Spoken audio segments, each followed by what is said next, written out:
संकल्प लिया है कि जब तक पूरे हिंदुस्तान का एक एक पाई इस महाभ्रष्ट महाघोटालेबाज से नहीं वसूल लेता और गरीब से गरीब आदमी को नहीं दिला देता, तब तक चैन से नहीं बैठेगा। और इसकी 1 लाख भ्रष्ट कंपनियों को बंद कराना, इसको नेस्तनाबूद करना, इसके सारे काले कारनामे बंद कराना, और इसको 1 लाख आदमी है इसके यहाँ, इनको तिहाड़ जेल भिजवाना, यही मेरे जीवन का लक्ष्य है।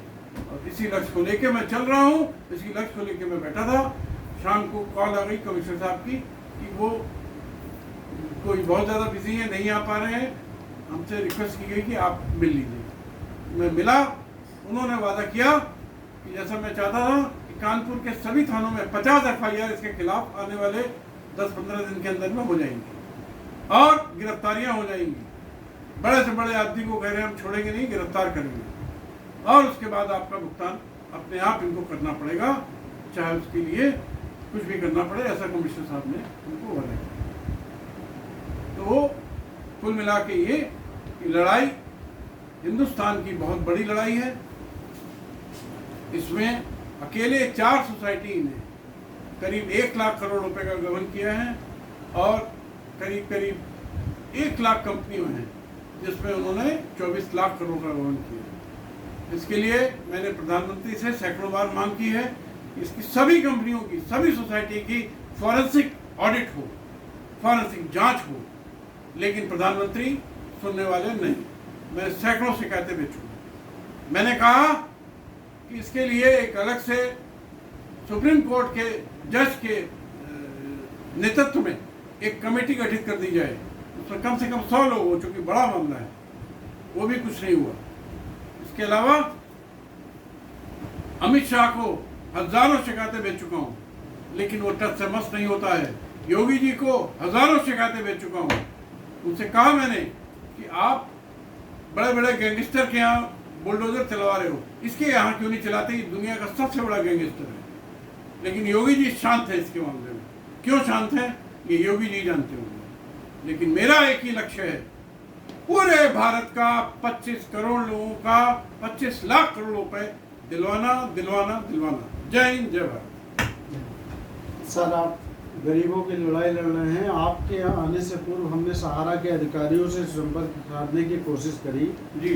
1-2 अधिकारियों से वार्ता होने के उपरांत उन्होंने ये बताया कि चूंकि ये मामला देश की सर्वोच्च न्यायालय में लंबित है। झूठ बोलते। और उन्होंने 22,000 करोड़ रुपए कोर्ट में जमा कर दिया। झूठ बोलते।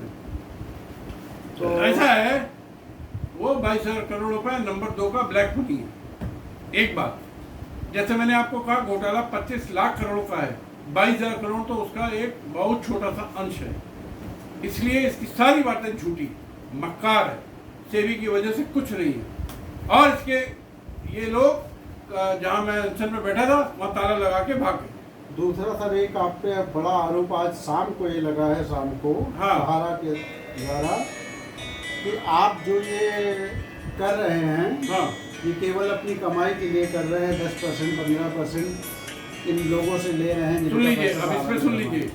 मैंने कहा है कि रिकवरी कराने के बाद जब पैसा उनको मिल जाएगा, मैं भी कोई वो नहीं हूँ, सन्यासी नहीं हूँ, तब मैं 10% लूंगा, ना 15 ना 20। नंबर 1 लिख के ले रहा हूँ, MOU कर रहा हूँ। पैसा मिलने के बाद कोई वकील नहीं करता, नंबर 1। नंबर 2, अगर आपका बनता है 1 लाख रुपए, मेरे हिसाब से वो बनता है 1.25 लाख रुपए, तो मैं 100-1.25 लाख रुपए उसको दिला के सहारा से तब मैं लूंगा 10%। दूसरी बात, किसी की जेब से नहीं ले रहा हूँ, इस गुंडे के जेब से निकाल के लूंगा। इसलिए कोई कमाई की बात नहीं हो रही है। एकदम बकवास करते हैं इनके सहारा के लोग। और जिसने कहा है नाम बता दे तो मैं FIR कर दूंगा। आज वहाँ पे बताया गया कि आपका धरना जो था वो धरना कम था और वहाँ पर कुछ लोग आपके मतलब कि लोगों का नाम और अकाउंट नंबर और नाम चढ़ा रहे थे। हाँ, क्या ये सत्य था क्या? उनके जो लोग आए थे गरीब लोग, उनके नाम, कॉन्टेक्ट नंबर और अमाउंट, कितना रुपया उनका ड्यू है, ये लिख रहे थे। इसमें कौन सी बुराई है? तो उनके द्वारा ये आरोप लगाया गया कि आप वहाँ पर केवल उगाही के लिए गए थे। काय के लिए? उगाही के लिए। 1 रुपए की उगाही नहीं की। और बोलिए, 1 रुपया भी नहीं। क्यों मैं जी? एक भी रुपया नहीं। कोई उपाय नहीं। हम लोग तो 4 तो बजे आपसे तक- मांगा हमने? हाँ, नहीं, कोई चलिए ठीक है। ये हमारे साथ में सुप्रीम कोर्ट के वरिष्ठ अधिवक्ता श्री अजय टंडन जी, जो इस समय सहारा के खिलाफ पूरे देश में बिगुल फूके हुए हैं। और सुनिए एक बात, ये जो 10% की बात आ रही है, मेरी अपनी पार्टी है ईमानदार भारतीय पार्टी, जिसका मैं राष्ट्रीय अध्यक्ष हूँ। मैं गरीबों के लिए काम करता हूँ, करता था, करता रहूंगा। ये जो भी पैसा आएगा मेरे पास, ये सारा का सारा 100% दान कर दूंगा। सर, मेरी एक व्यक्तिगत, ये सहारा के अधिकारियों का नहीं था, एक पत्रकार होने के नाते, चूंकि पत्रकार बहुत जिज्ञासु होता है, तो कहीं ऐसा तो नहीं है सर कि ये चुनावी बिगुल है और सहारा के हर घर में जमा करता है? तो ऐसा तो नहीं है कि सहारा के रथ पे सवार होकर के आप विधायक बनना चाह रहे हो या किसी प्रकार की चुनावी तैयारी कर रहे हो सर आप? अब सुन लीजिए, ईमानदार भारतीय पार्टी खाली अभी सामने नहीं आ रही इसलिए कि पैसा नहीं है। इस देश में चुनाव बगैर पैसे के नहीं होता। जिस दिन पैसा मेरे पास ठीक ठाक आया, पूरी 403 सीटों में चुनाव लड़ूंगा। और मुझे विधायक नहीं बनना है, विधायक बनाना है ईमानदार लोगों को। मुझे अगर बनना होगा किसी दिन तो मुख्यमंत्री बनूंगा सर, और इसमें कोई पाप नहीं है।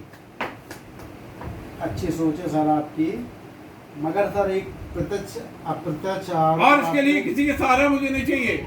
मैं पहले रुपया दिला दूंगा, वो अलग बात है, वोट दे बना दो, पैसा दिला दो।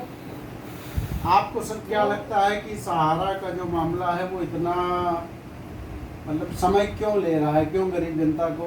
क्योंकि केंद्र सरकार, राज्य सरकार मिली हुई है, भ्रष्ट है।